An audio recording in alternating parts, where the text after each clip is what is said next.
आपको बराह रास्त मदीन लिए चलते हैं। वज़ीर ख़ारजा शाह महमूद कुरैशी की न्यूज़ कॉन्फ्रेंस जारी है। की सोच, इनकी तर्ज सियासत क्या है? इस तर्ज सियासत से सिंध का जो बाशऊर सिंधी है वो मायूस हो चुका है और पीपल्स पार्टी से अब इनखला कर रहा है।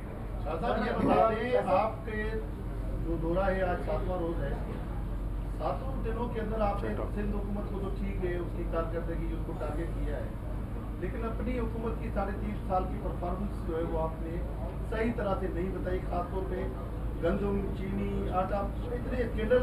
बहुत अच्छी बात, मैं जवाब देता हूँ, सुन ले, बता देता हूँ। अपनी किसी नाकामी का एतराफ़ तो मैं बता देता हूँ।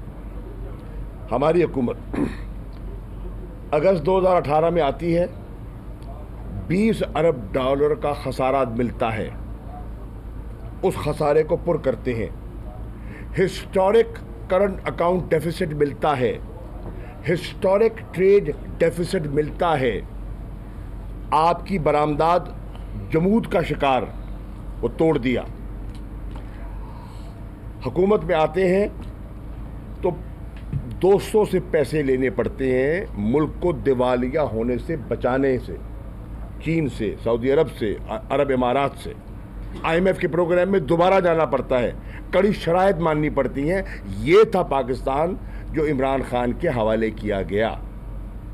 उसके बाद कोशिश की गई और आज आप देख रहे हैं कि आपकी जो इकोनॉमिक ग्रोथ है, मैं नहीं कह रहा, वर्ल्ड बैंक कह रहा है 5.37% को छू गई है। कोविड कंडीशंस में, कोविड में दुनिया की ग्रोथ कम हुई है, सुकड़ी है, हमारी बड़ी है। एक इन 3 सालों में जो रिमिटेंसेस बढ़ी हैं उसका मवाजना पीपल्स पार्टी के और नून लीग के दौर से आप कर सकते हैं।